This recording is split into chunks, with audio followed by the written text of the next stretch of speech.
Assalamualaikum warahmatullahi wabarakatuh. Perkenalkan, nama saya Ja'far Karim Al-Hakim dengan NIM 12292200044. Dan video ini saya buat bertujuan untuk menjalankan ujian akhir semester dengan mata kuliah Ekonomi Internasional.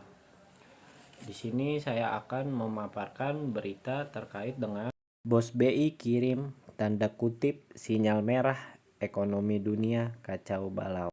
Jadi sebelum itu saya akan menjelaskan apa itu pertumbuhan ekonomi sebagaimana yang telah saya pelajari di kelas.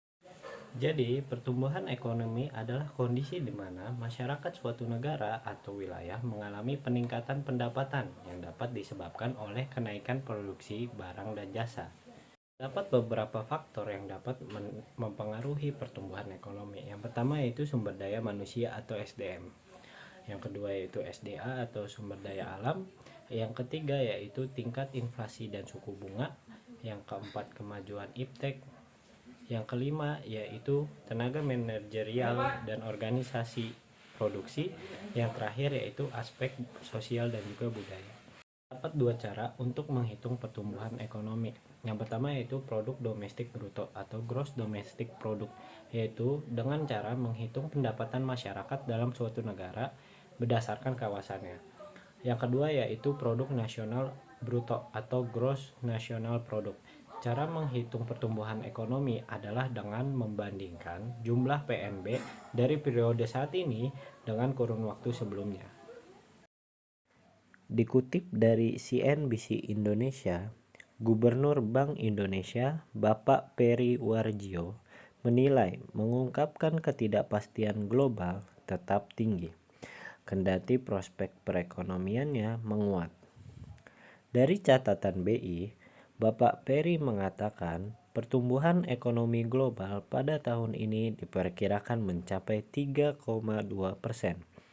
Lebih tinggi dari perkiraan awal, terutama dengan lebih baiknya pertumbuhan ekonomi India dan Cina. Ekonomi AS tumbuh kuat ditopang oleh perbaikan permintaan domestik dan permintaan ekspor dengan penurunan inflasi AS yang masih berjalan lambat, kata Bapak Peri dalam paparan hasil rapat Dewan Gubernur BI Kamis 21 Juni 2024. Bapak Peri melihat kondisi AS ini mendorong The Fed untuk melakukan penurunan suku bunga acuannya pada akhir 2024. Di sisi lain, Bank Sentral Eropa ECB menurunkan suku bunganya lebih cepat dari perkiraan. Hal ini sejalan dengan tekanan inflasi yang lebih rendah. Perbedaan arah kebijakan moneter utama dunia ini ditambah ketegangan politik global yang masih tinggi membuat pasar keuangan dunia bergejolak. Yield atau imbalan hasil surat utang pemerintah AS meningkat, menyebabkan nilai tukar dolar AS menguat. Pelemahan mata uang negara-negara lain pun tak dapat terhindarkan, termasuk aliran modal asing yang tertahan ke negara-negara berkembang seperti Indonesia salah satunya.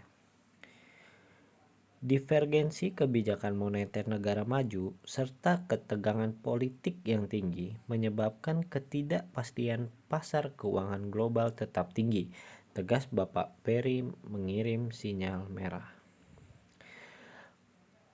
Bank Indonesia memantau situasi ini dengan cermat dan siap mengambil langkah-langkah kebijakan yang diperlukan untuk menjaga stabilitas nilai tukar rupiah dan pasar keuangan domestik. BI berkomitmen menjaga inflasi dalam sasaran 3,1% dan mendukung pemulihan ekonomi nasional yang berkelanjutan. Menurut pandangan saya, hal yang harus dilakukan untuk menghadapi kabar tersebut adalah memberikan dorongan dan arahan untuk mencintai dan mendukung produk lokal yang ada. Sekian dari saya, kurang lebihnya mohon maaf. Wassalamualaikum warahmatullahi wabarakatuh.